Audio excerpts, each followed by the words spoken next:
Hola, que Dios te bendiga. Estoy muy contento que te hayas podido conectar nuevamente a nuestro canal de YouTube. El día de hoy, el pastor Jonathan tiene una palabra muy importante que estoy seguro que bendecirá mucho tu vida. Y el título del mensaje de hoy es Crisis internas. Así que espero que puedas aprender y recibir esta palabra con mucha gratitud a Dios. Y también te invitamos a que puedas compartir este mensaje a algún amigo, a algún familiar, ya sea dentro del país o fuera del país, para que ellos también puedan ser parte de lo que Dios está haciendo aquí en Manantial de Vida, nuestra casa. Un fuerte abrazo, querido hermano, querida hermana, y que Dios te bendiga.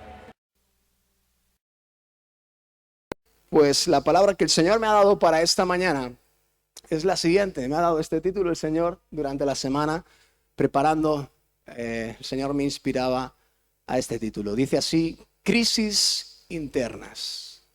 Amén. ¿Quién no tiene crisis internas? ¿Quién no tiene problemas?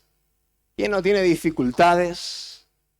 De hecho, la palabra crisis siempre le damos una connotación bastante negativa de uno de los significados que tiene esa palabra. Y me sorprendió el ver otros significados que tiene, sobre todo el primero de ellos. Si usted va a la enciclopedia, al diccionario, usted verá como primera definición una definición que normalmente no es usual en comprensión de la palabra crisis. Nosotros cuando hablamos de crisis pensamos pues, que son situaciones malas o difíciles, que ese es el tercer significado en el diccionario.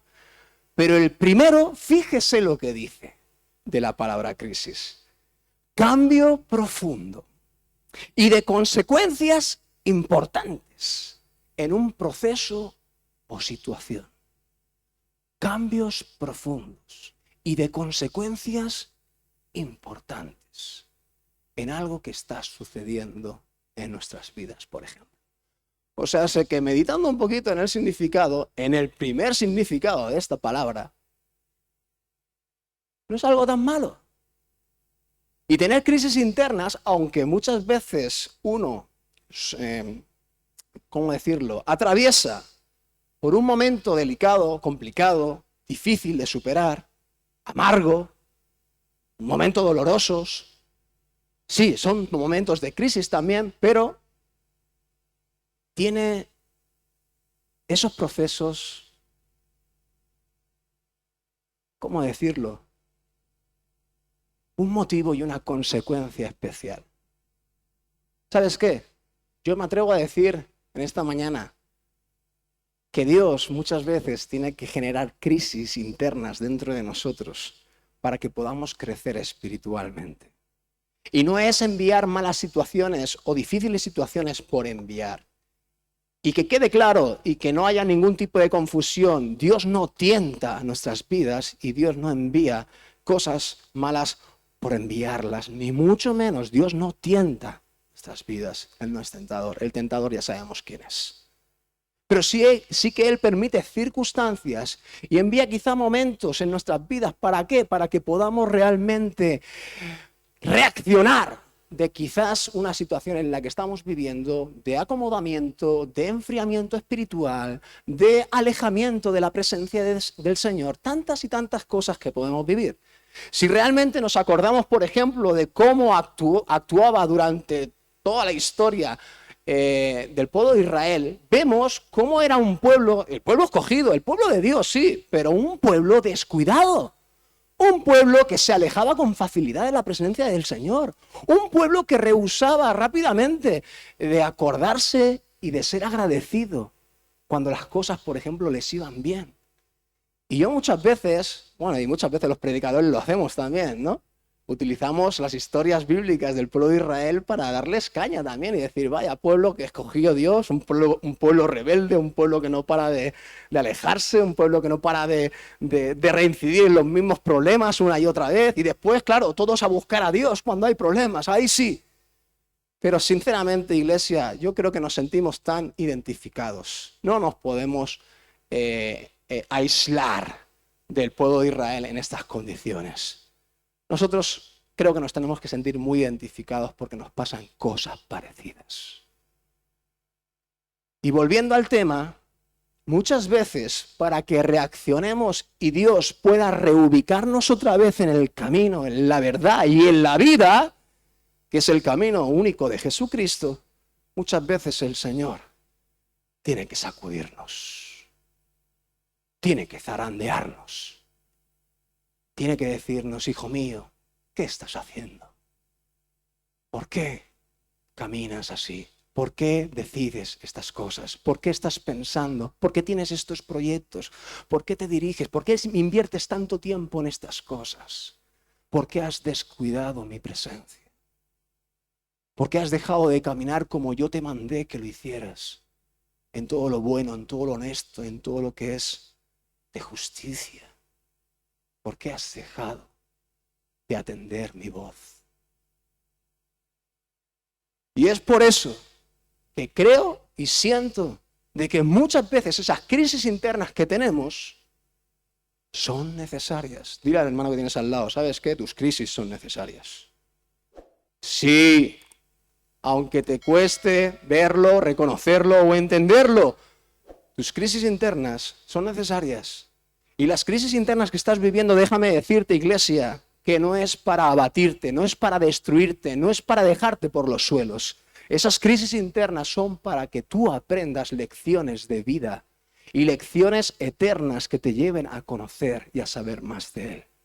¿Cuántos dicen amén a esto?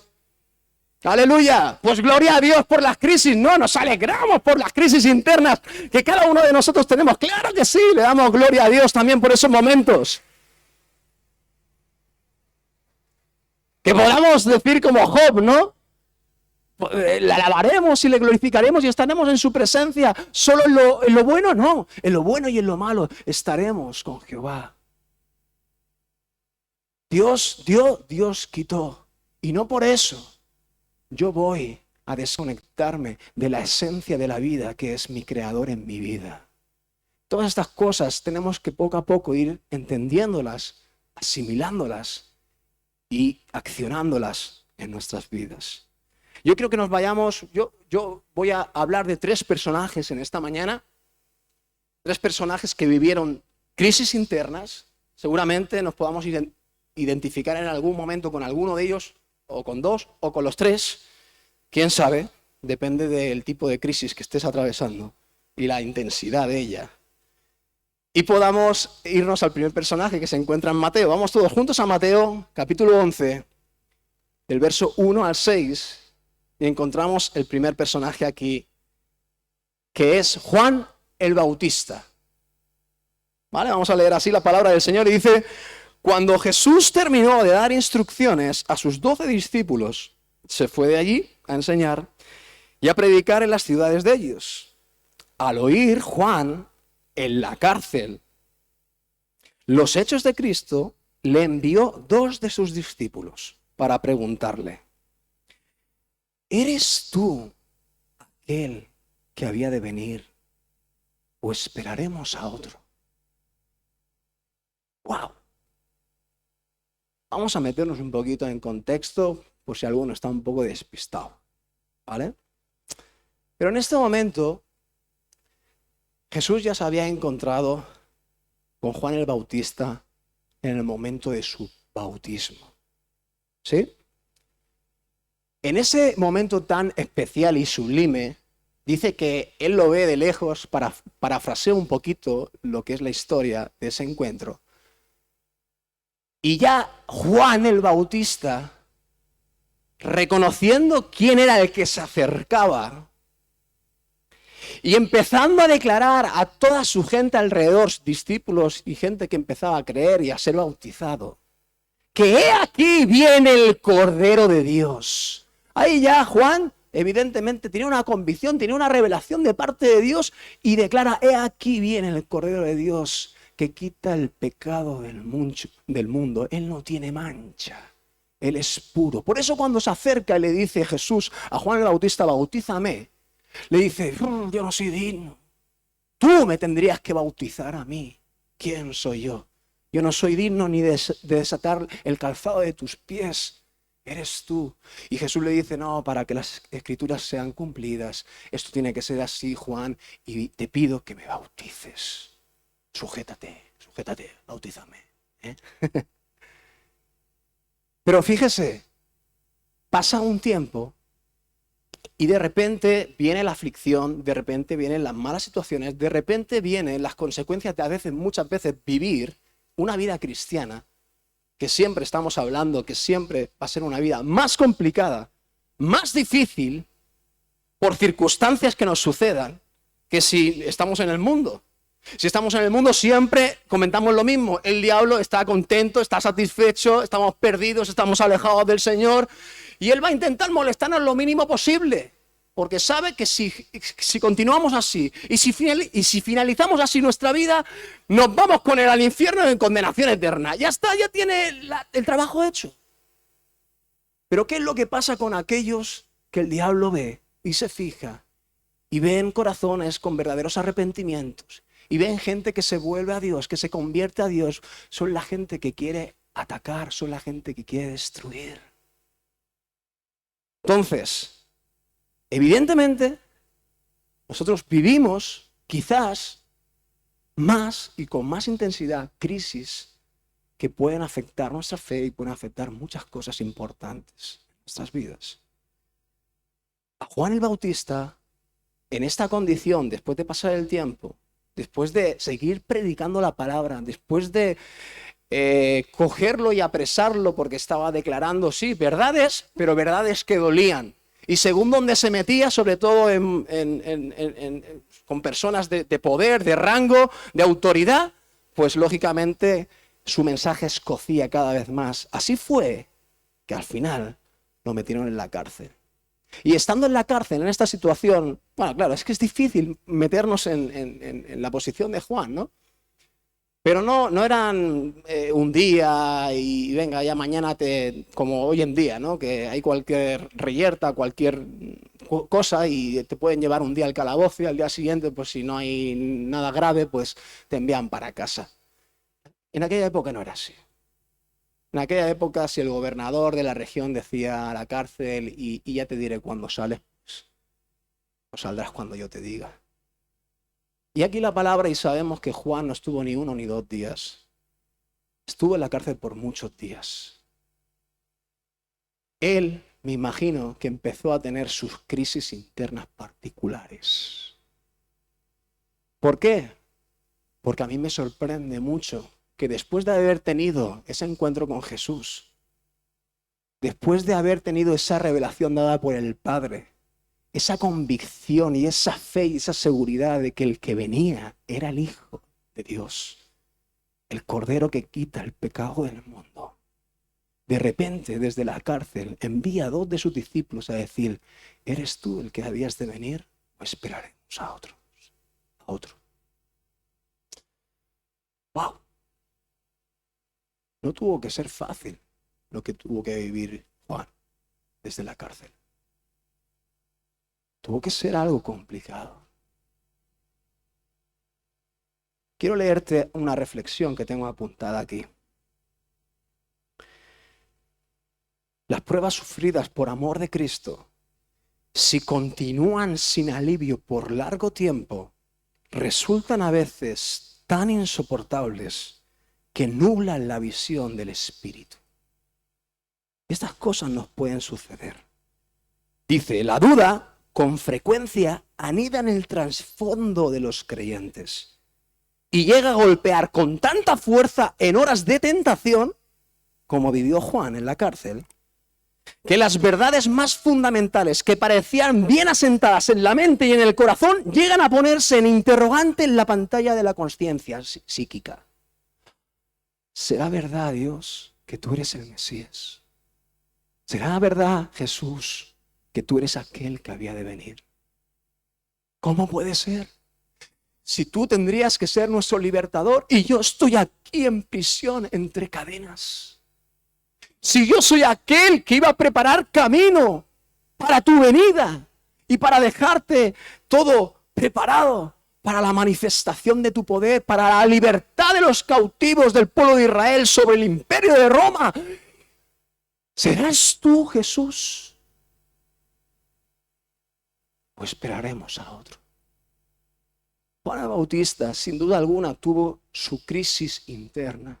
Una crisis de fe, podríamos ponerlo, crisis de fe, primer punto. Crisis de fe, que todos y cada uno de nosotros podemos tener en un momento dado de nuestra vida, y es totalmente lícito, es totalmente comprensible que usted y yo podamos tener nuestras crisis de fe.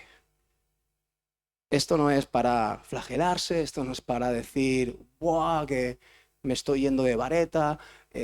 ¡Buah, estoy en riesgo de ser un apóstata! Mira, no dramaticemos y saquemos, como dice la palabra, entresaquemos lo precioso de lo vil. A veces hay circunstancias muy difíciles, pero esas circunstancias difíciles, como decíamos al principio, son oportunidades que tenemos para encontrarnos más con Dios, entender más a Dios, descubrir más a Dios y acercarnos más a su presencia y sentir la necesidad de que sin Él nada somos y sin Él nada podemos hacer. Vamos a seguir leyendo un poquito los textos siguientes para que veamos cómo responde Jesús. Dice, respondiendo Jesús les dijo, id y haced saber a Juan las cosas que oís y veis. Ya está. Con eso tú vas a tener suficiente. ¿Quieres disipar tus crisis internas, tus crisis de fe, por ejemplo? Estás viviendo un momento difícil, no entiendes por qué te está pasando la situación que estás viviendo. Muchas veces incluso tus oraciones son pues reprochando a Dios el por qué estás viviendo o atravesando la circunstancia que estás atravesando. Y Dios te reta y te dice, ven a mí y vas a ver y vas a oír cosas y te van a suceder cosas que tú vas a empezar a entender y comprender quién soy yo realmente. Cuando estamos sumergidos en crisis, estamos metidos en una cárcel igual que Juan. Cuando estamos metidos en crisis, estamos metidos entre cuatro paredes y no vemos la luz de nada. Como decíamos en la definición, nuestra vista espiritual se nubla. Y lo que entendíamos antes como verdades y principios eternos fundamentales, como saber quién es nuestro Cristo, saber qué hizo Jesús en la cruz del Calvario y lo que significa para cada uno de nosotros liberación, redención y salvación. Muchas veces en nuestras crisis internas, metidos ahí en la cárcel entre cuatro paredes, podemos empezar a dudar de muchas cosas. He anotado aquí, donde hay fe verdadera, fíjese esto, donde hay fe verdadera, puede darse una mezcla de duda también. Esto es algo natural, esto es algo que nos pasa a todos.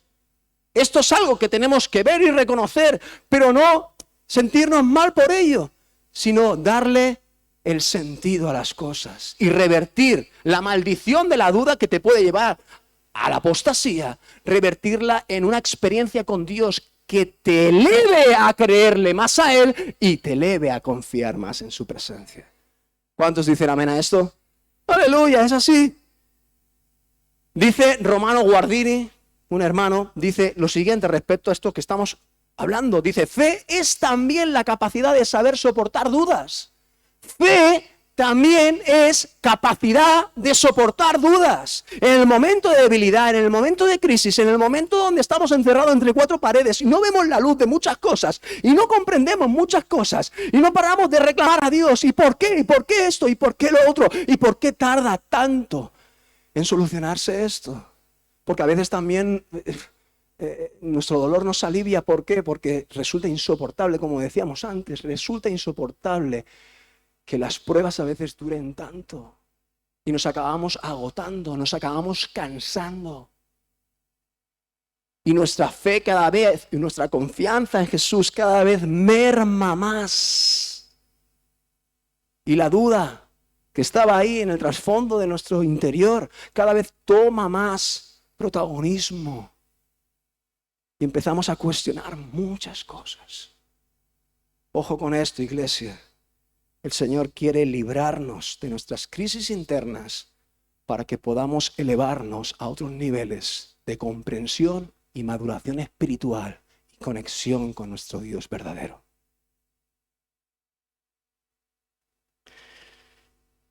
Quiero que leamos el verso 12 ahora, en la nueva versión, en la lenguaje actual. Dice así: desde que Juan el Bautista comenzó a predicar hasta ahora, el reino de Dios avanza a pesar de sus enemigos. La versión normal del 60 dice: desde los días de Juan el Bautista hasta ahora, el reino de los cielos sufre violencia y solo los violentos lo arrebatan. Hay momentos donde tú tienes que pararte en tu crisis interna y decir, como dice Pablo en la palabra en una de sus epístolas, yo sé en quién he creído. Recordar, traer a memoria de yo sé en quién he creído. Yo sé lo que Jesús, lo que Dios, el Padre y lo que el Espíritu Santo hizo en mí hace 2 semanas, hace 2 meses, hace 2 años, hace 20 años.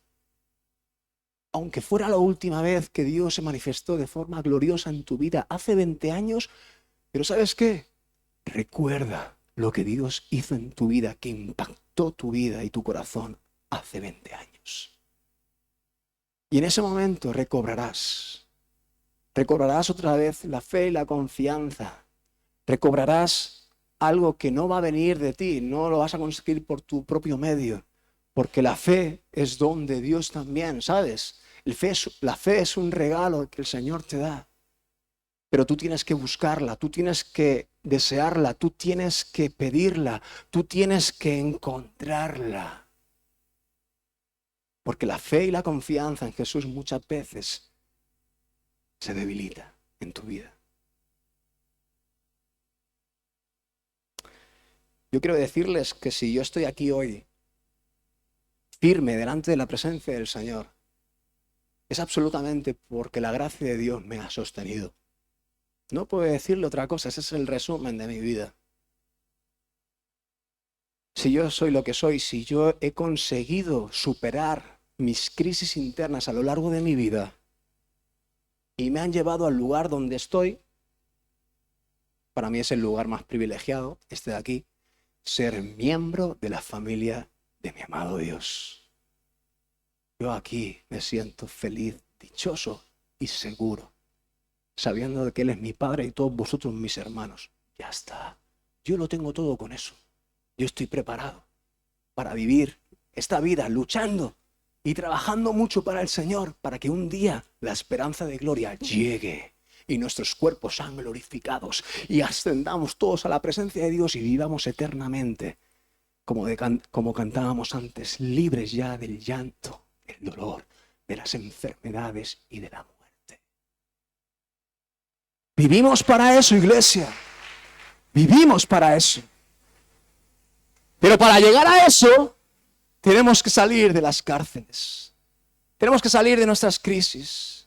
Y tenemos que salir, ¿qué? Reforzados aún más en el poder del fortalecimiento que el Espíritu Santo quiere dar a tu vida.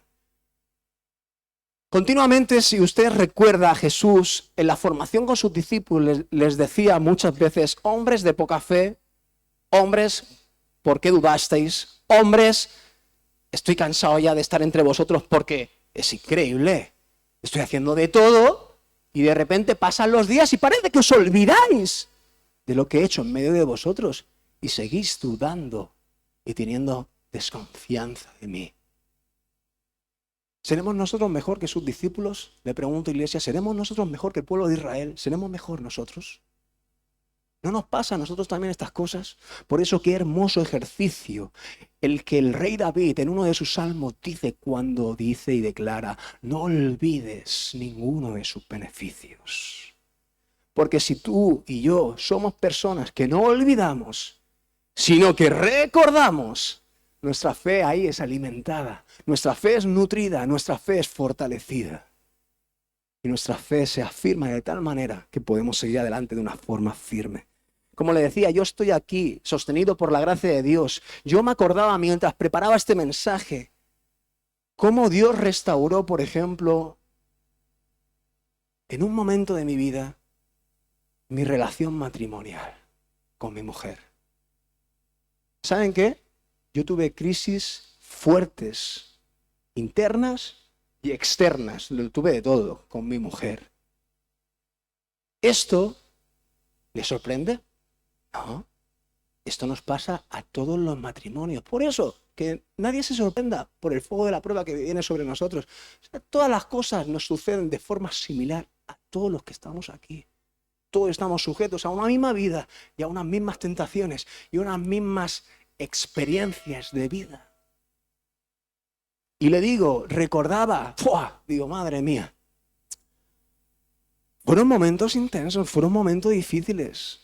Yo a veces he testificado brevemente, como voy a hacer hoy, brevemente, de cómo yo me sentía. Yo hubo un momento en mi vida matrimonial con mi mujer y unas crisis internas muy fuertes en ambos, que yo, siendo una persona bastante, pues, controladora, me gusta tenerlo todo controlado, me gusta analizarlo todo, me gusta hablarlo todo, o sea, por falta de comunicación tampoco era, ¿sabes? O sea, sinceramente, hermano, se lo digo en serio, sentía, y se lo dije a mi mujer en un momento dado ya de crisis álgida, clímax máxima, cariño, no sé qué más hacer. Me siento impotente en esta situación. No tengo ya ni idea de cómo solucionar esto que está pasando entre nosotros. Matrimonios, ¿te ha pasado esto alguna vez en la vida? Como no levantes la mano, eres un mentiroso.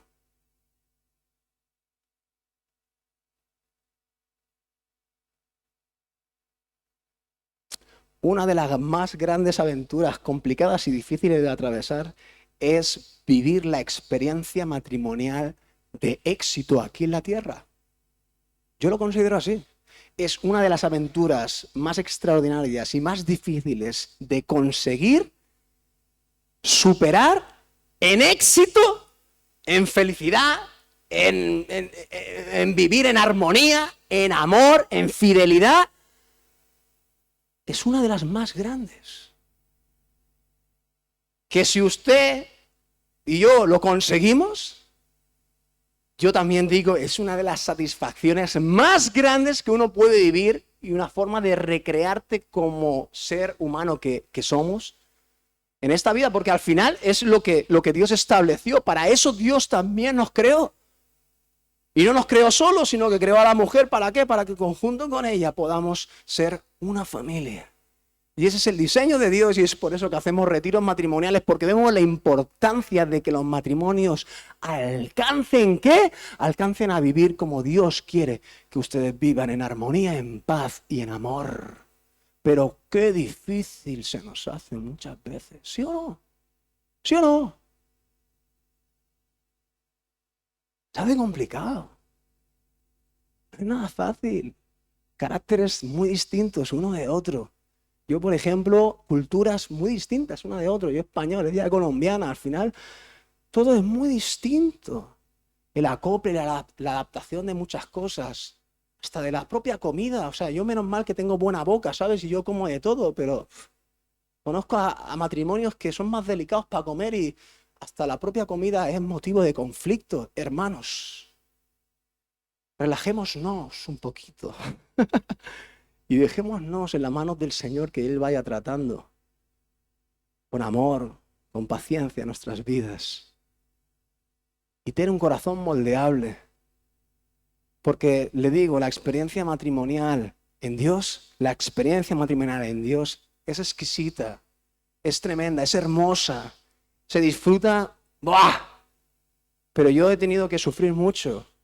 Y esto no significa que ya lo haya alcanzado, ya el clímax del matrimonio exitoso, no, seguimos peleando, seguimos discutiendo algunas cosas, pero ya hemos crecido, hemos avanzado, hemos alcanzado otras posiciones que nos permiten conocernos más, nos hemos unido, nos hemos fusionado más el uno al otro.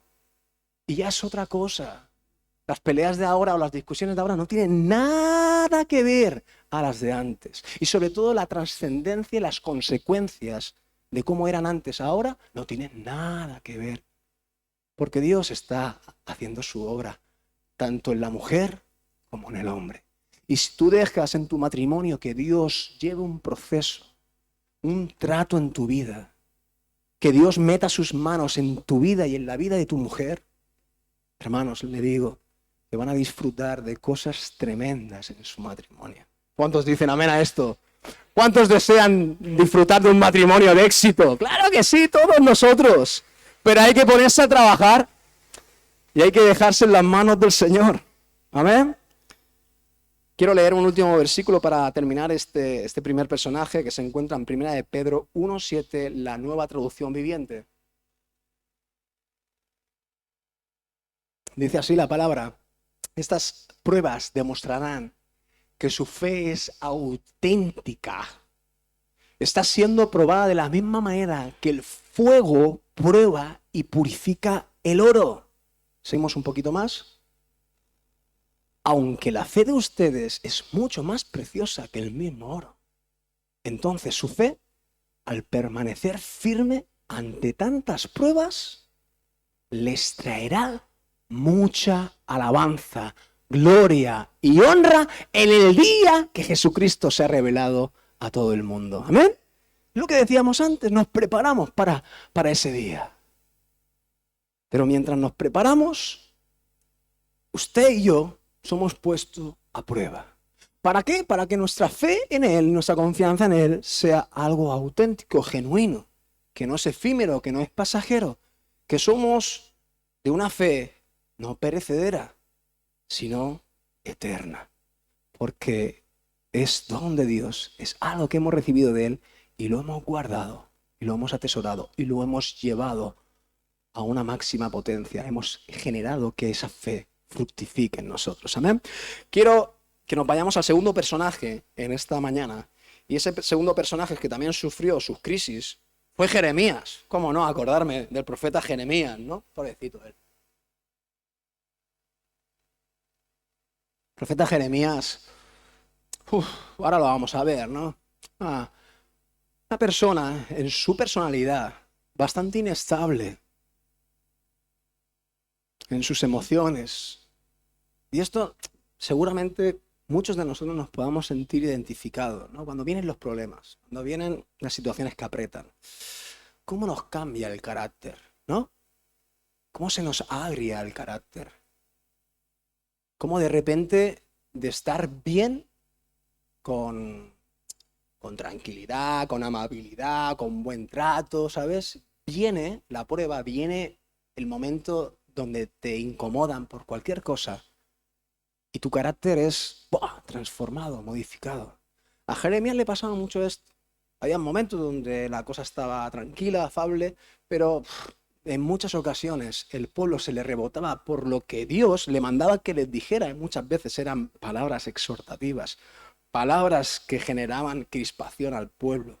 Y el pueblo, como no era sabio, el pueblo arremetía contra el vocero de Dios, que no tenía responsabilidad. Es como si ustedes a lo mejor pues empiezan a acusarme a mí y decirme, es que Jonathan ha dicho algo que no está bien, o esto, lo otro, pum, pam, o esto me ha molestado, o no tendría que decirlo así de esta manera. Mira, déjenme decirles que soy vaso en las manos del Señor, soy un vocero de Él, soy un instrumento en sus manos.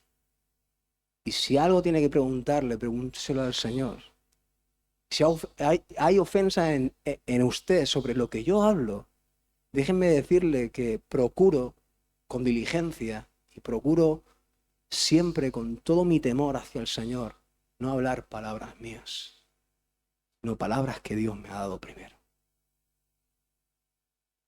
Entonces, si esto lo consideramos, ya no nos picaremos más cuando se nos predica, ¿sí? ¿A cuántos nos pasa que muchas veces hay predicaciones que nos pican, que nos molestan? Incluso que empiezas a pensar, ¿quién le habrá dicho al pastor mis problemas porque los está declarando en la predicación y parece que me está predicando a mí? Y esto nos molesta. En vez de bendecirnos, de decir, ostras, qué guay. Qué guay, ¿por qué? Porque estoy siendo protagonista, porque Dios me está hablando a mí.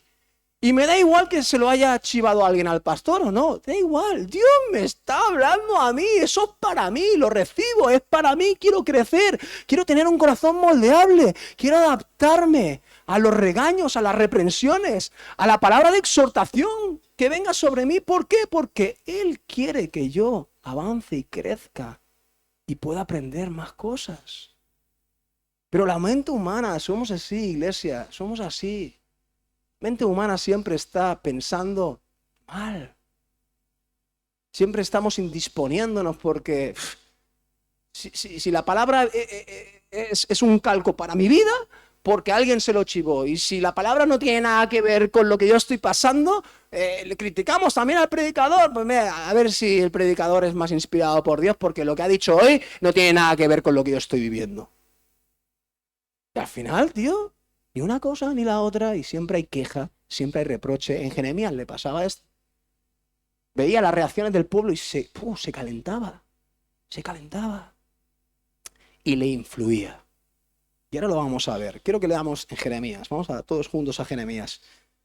Jeremías capítulo 15.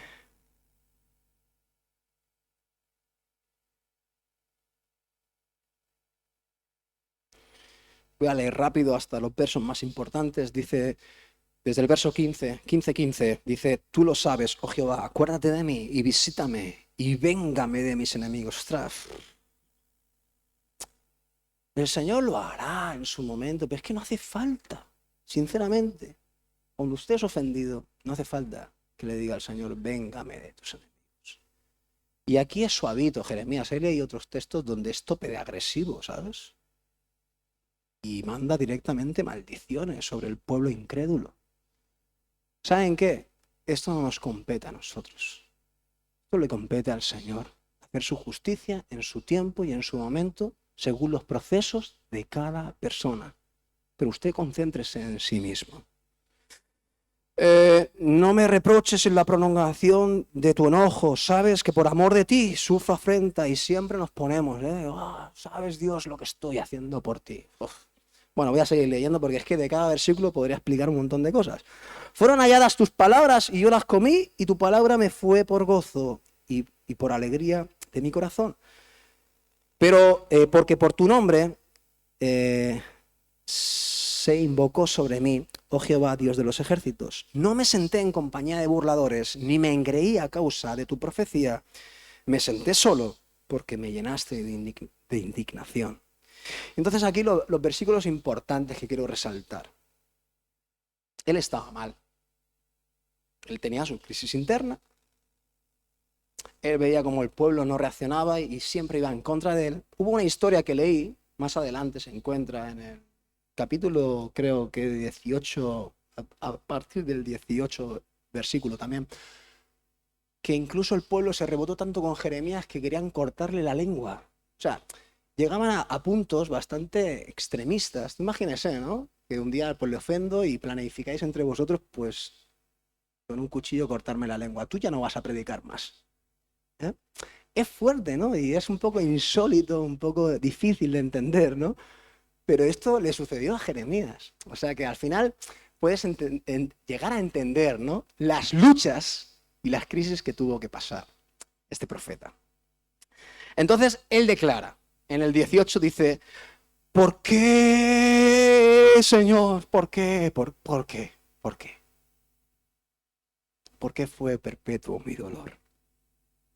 ¿Por qué mi herida desahuciada no admitió curación? Y dice aquí, vemos otra vez cómo la fe también se debilita, merma. ¿Por qué? Porque lo estoy pasando muy mal. ¿Por qué? Porque mi herida no está siendo sanada. No admite curación y pasa el tiempo y se prolonga el tiempo y me sigue doliendo. ¿Por qué fue perpetuo mi dolor? Mi herida desahuciada no admite curación. ¿Por qué? Serás para mí, dice, y ahí viene, ¿no? La consecuencia, la fe merma. Serás para mí como cosa ilusoria, como aguas que no me son estables.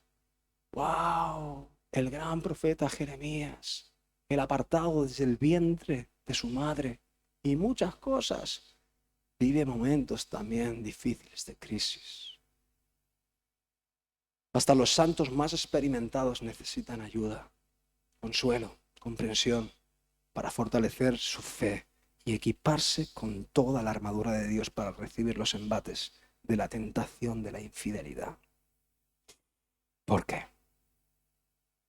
Entonces Dios contesta a Jeremías y le dice, si te convirtieres, si te convirtieres. Yo te restauraré y delante de mí estarás. Y si entresacares también lo precioso de lo vil, serás como mi boca. Conviértanse ellos a ti y tú no te conviertas a ellos. Y me quiero quedar con esta última declaración del Señor. Cuando le dice, conviértanse ellos a ti y tú no te conviertas a ellos. ¿Qué significa esto? ¿Qué nos habla esto? A Jeremías le afectaban tanto las cosas que él vivía y recibía del pueblo, que como dice otra versión, la Nueva Traducción Viviente dice, tienes que influir en ellos y no dejes que ellos influyan en ti. Yo he denominado un poquito la crisis quizá más específica para este segundo personaje, Jeremías. Antes hemos dicho que Juan el Bautista, crisis de fe. Pues vamos a denominar esta crisis como una crisis de, ¿cómo he puesto? De carácter y personalidad. ¿Podemos tener crisis de carácter y personalidad? Sí. El Señor, ¿sabes qué? Quiere crear de ti, como dice la palabra de Dios, una criatura nueva. Una criatura nueva implica que tu carácter tiene que ser también renovado y transformado. Tu personalidad, tu forma de ser, tu forma de encajar las crisis, tu forma de encajar los problemas, tiene que ser distinta a la de antes. Normalmente la condición humana es que viene el problema, viene la ola y a todos nos echa por encima. Vienen las tormentas y si estamos en aguas inestables, como decía Jeremías, al final, ¿qué? Humanamente nos ahogamos. Pero ¿con quién estamos ahora, iglesia? ¿Con quién estamos? Pues ahora me viene a la mente. Pues mira, en la escena donde Pedro caminó con Jesús en las aguas. Así es como estamos o como deberíamos estar, iglesia.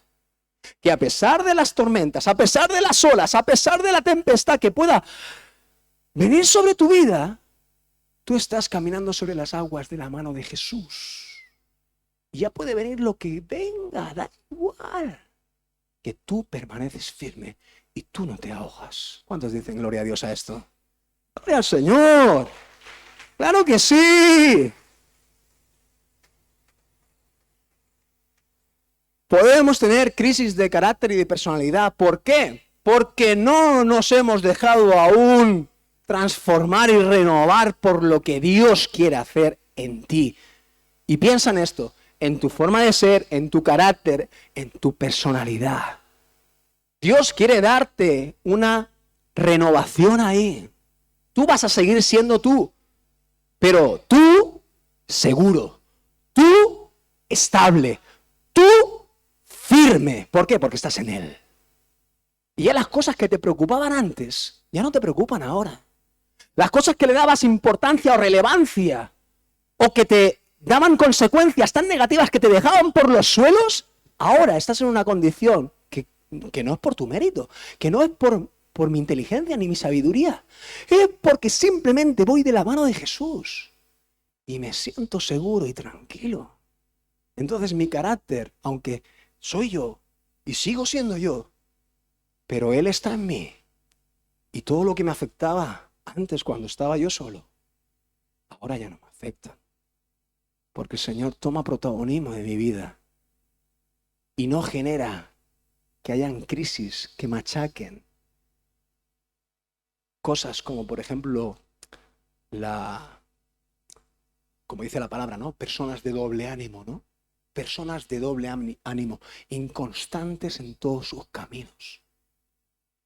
Que hoy estamos y mañana no. Hoy estamos, ¿por qué? Porque estamos felices, contentos, las cosas nos van bien, hemos ido a la iglesia y hoy es un día glorioso, gloria a Dios, la presencia de Dios se mueve, pero mañana de repente llega lunes y llegan malas noticias y sucedió una desgracia y me llamaron de mi país y me dijeron que tal persona fue llevada a presa o que mataron a alguien. Todas estas cosas caen como jarro de agua fría. Todas estas cosas son cosas que dañan y generan un dolor terrible en nuestros corazones. Pero le digo, iglesia, y le animo y le motivo a que se agarre de la mano de Jesús. Dios quiere transformar la maldición en bendición. Dios quiere hacerte ver que tú puedes ser fuerte en medio de situaciones difíciles, de que tú puedes llegar a soportar incluso la peor de las pruebas si te agarras de la mano del Rey de Reyes y Señor de Señores. Él lo hace en ti. ¿Cuántos dicen amén? ¿Cuántos quieren creer esto?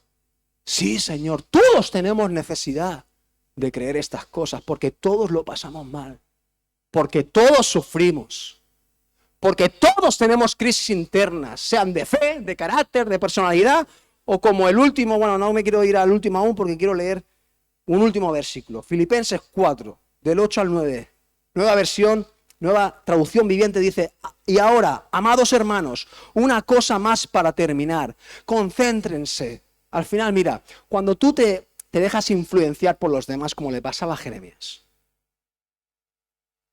te dejas influenciar por los demás, por la mente, por el carácter y la personalidad de gente que no está conectada a Dios.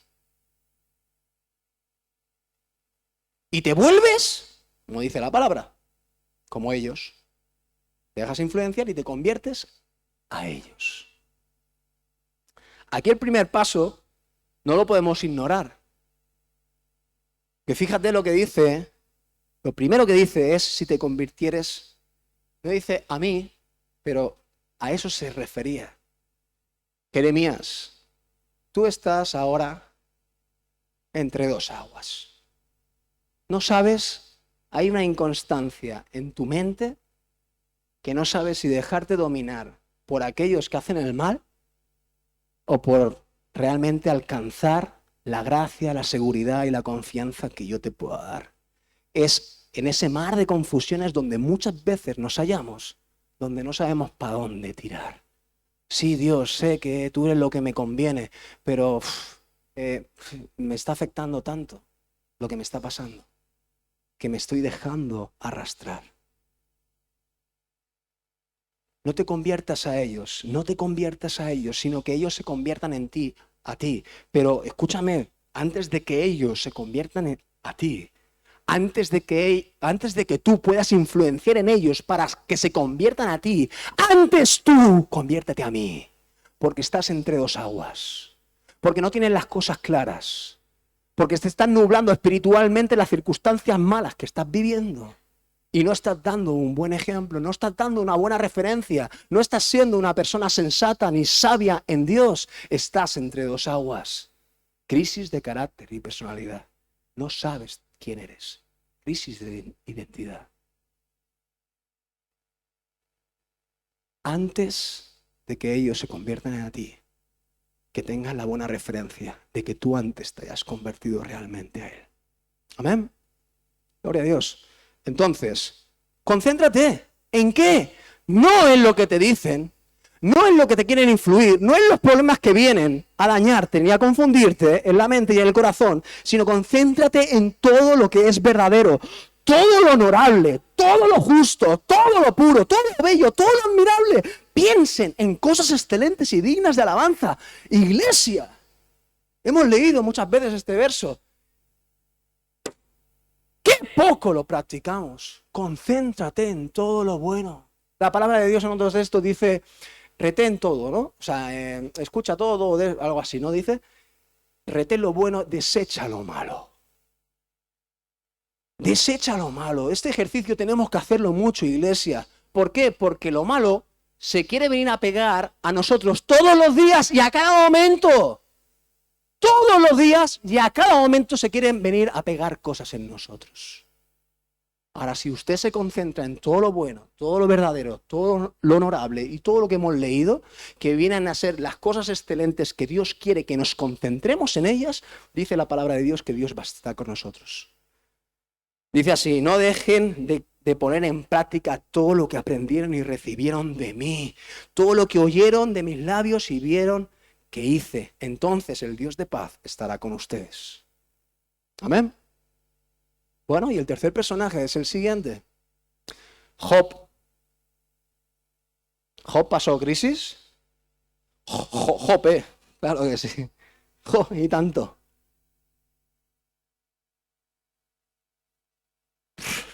La pregunta es, ¿qué no le pasó a Job para sumergirse en comprensibles crisis severas internas? ¿Qué no le pasó a Job?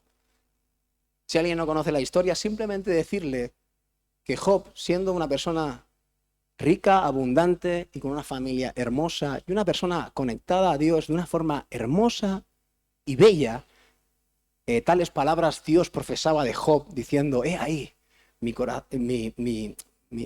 un varón perfecto y recto ante los ojos míos. Una honra impresionante y una vida envidiable, podríamos decir, por cada uno de nosotros. ¿Por qué no? Pues Job lo perdió todo, todo. No solamente sus posesiones, sus riquezas, sino el bien más preciado, que fueron sus propios hijos. No recuerdo cuántos tenía. ¿10? 10 hijos. 10 hijos de repente el mismo día muertos. La pregunta es, ¿se puede soportar esto? ¿Se puede soportar esto? Y como decíamos antes, ¿no? Que lo he nombrado, ¿no? Ese texto cuando Job vive todo esto, tiene que atravesar este valle de sombra y de muerte total.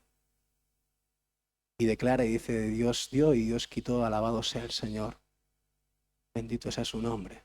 Dice que él rasgó sus vestidos, se postró en tierra y no apostató. Y su fe no se debilitó. Y su carácter no se dejó influenciar por las circunstancias. Y aunque no comprendía, porque esta es la crisis de falta de comprensión y entendimiento, esta es la crisis de falta de comprensión y entendimiento, él postrándose dice que adoró.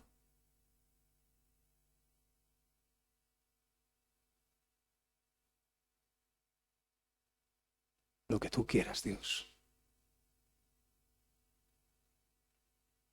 Lo acepto.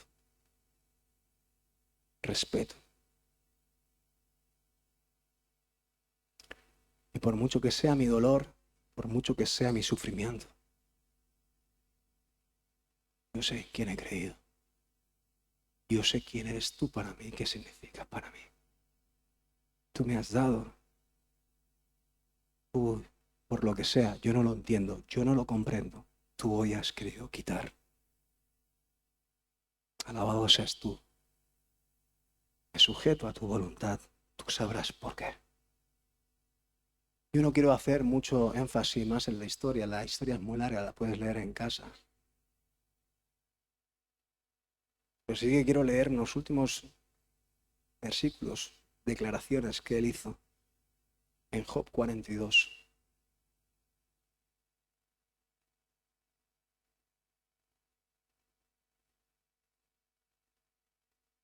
Como hemos dicho, esta es la crisis de falta de entendimiento, de falta de comprensión, es la crisis de los porqués. ¿Por qué? ¿Por qué a mí? ¿Por qué me sucede esto?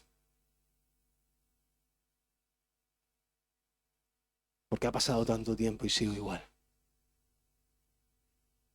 ¿Por qué? Si te amo, Dios. Varón perfecto y recto era Job.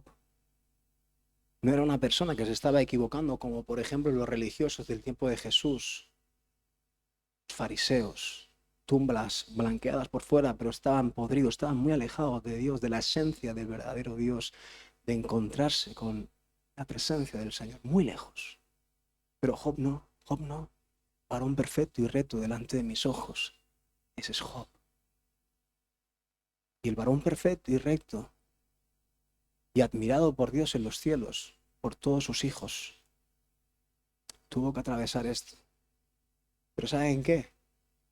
Él pudo declarar al fin de los días, cuando todo, de alguna manera, vino la luz al final del túnel, vino la comprensión donde no la había, vino el entendimiento donde no la había. Y de repente Job declara en el 42:1, respondió Job a Jehová y dijo: yo conozco que todo lo puedes, que no hay pensamiento que se esconda de ti. ¿Quién es el que oscurece el consejo sin entendimiento? Por tanto, yo hablaba lo que no entendía, cosas demasiado maravillosas para mí que yo no comprendía. Había falta de entendimiento, había falta de comprensión. Y yo muchas veces caminé pues como viendo a lo invisible y a veces no sabía ni comprender qué estaba sucediendo en mi vida.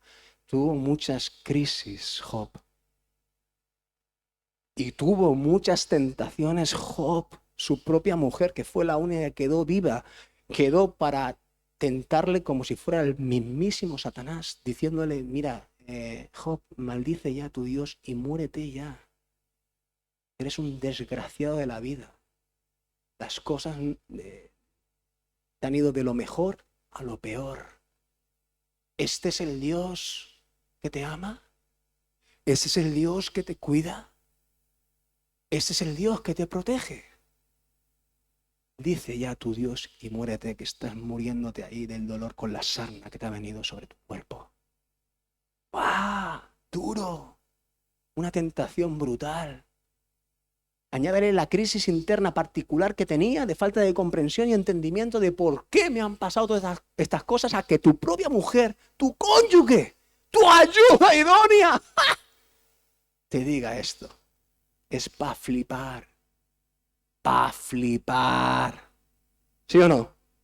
¿Cuántos flipan? Yo flipo. Yo flipo. Pero todo esto que son, hermanos, vean esto, ya termino. Todo esto que es, el grupo de alabanza puede subir ya. Todo esto son procesos de gloria. Sigo leyendo, porque dice: oye, te ruego y hablaré, te preguntaré y tú me enseñarás. ¿Por qué? Porque de oídas antes te había oído, pero ahora mis ojos, ¿qué? Te ven. Yo ahora he aprendido a conocerte de una forma más intensa, más profunda. Yo antes no veía muchas cosas, yo antes no comprendía muchas cosas, yo antes me cuestionaba, dudaba muchas cosas, pero ¿sabes qué? El fuego de la prueba que ha venido sobre mí ha traído pureza en mí, ha sacado de mí la escoria, ha sacado de mí los malos pensamientos que tergiversan la verdad de Cristo para alejarme de la verdad. Y de repente me he convertido en un metal libre de impurezas. Soy puro porque tú me has purificado. Soy libre porque tú me has libertado. Soy sano porque tú me sanas. Soy santo porque tú perdonas mis pecados.